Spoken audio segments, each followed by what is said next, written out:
دل کو غرور سے پاک رکھو، کیونکہ غرور انسان کو اندھا کر دیتا ہے اور عاجزی انسان کو بلندی تک پہنچا دیتی ہے۔ انسان بوڑھا ہو جاتا ہے تو اس کی طاقت اس کے ہاتھ پیروں میں نہیں، اولاد کے اچھے لہجے میں ہوتی ہے۔ اس شخص کو کوئی بھی بدل نہیں سکتا جس سے اپنے اندر کوئی غلطی ہی نظر نہ آتی ہو۔ اپنی زندگی میں آنے والے اس انسان کی قدر کرو جو تمہیں بنا مطلب کے عزت اور مشکل وقت میں مدد کرتے ہیں، کیونکہ دنیا میں خیال رکھنے والے کم اور تکلیف دینے والے زیادہ ہیں۔ اجالے میں اصلیت نظر نہیں آتی، اندھیرا ہی بتا سکتا ہے ستارہ کون ہے۔ جیسے ہو ویسے نظر آؤ، دکھاوے کے تاج سر پر اچھے نہیں لگتے۔ کسی نے پوچھا، بابا جی حسد کیا ہے؟ فرمایا، رب کی تقسیم سے اختلاف رکھنا۔ 3 دوست بنا لو، کبھی تنہا نہیں رہو گے۔ قرآن، نیک اعمال، حسن اخلاق۔ الفاظ چابیوں کی مانند ہے، ان کا صحیح استعمال کر کے لوگوں کے منہ بند یا دل کھولے جا سکتے ہیں۔ جب زہریلے لوگوں کو احساس ہوتا ہے کہ وہ اب آپ کا کچھ بگاڑ نہیں سکتے تو پھر ان کا اگلا وار دوسروں کی نظر میں تمہاری عزت خراب کر کے تمہیں تکلیف پہنچانا ہوتا ہے۔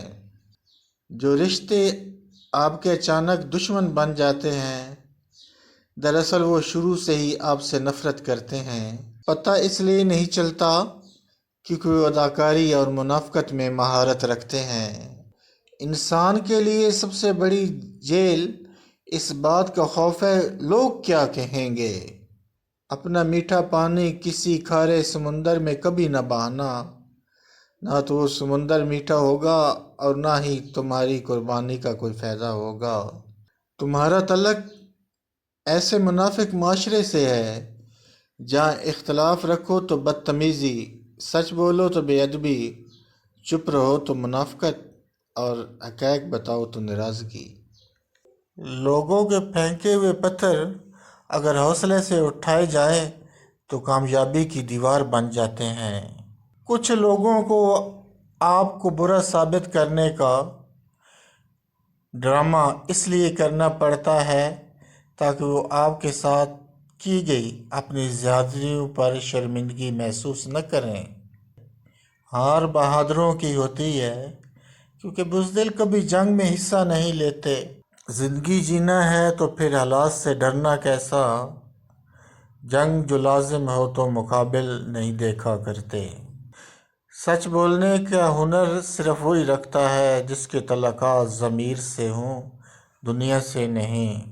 جب بھی کسی ضرورت مند کی آواز تمہارے کانوں تک پہنچے تو اللہ کا شکر ادا کرو، کیونکہ اللہ نے اپنے بندے کی مدد کے لیے تمہیں پسند کیا، ورنہ وہ اکیلا ہی کافی ہے سب کے لیے۔ زندگی میں اگر خوش رہنا چاہتے ہو تو ایک چھوٹا سا اصول اپناؤ، جو کھویا اس کا غم نہیں، جو پایا وہ کسی سے کم نہیں، جو نہیں ہے وہ خواب ہے، جو ملا ہے وہ لاجواب ہے۔ رشتوں کو جوڑے رکھنے کے لیے کبھی اندھا کبھی بہرا تو کبھی گونگا ہونا پڑتا ہے۔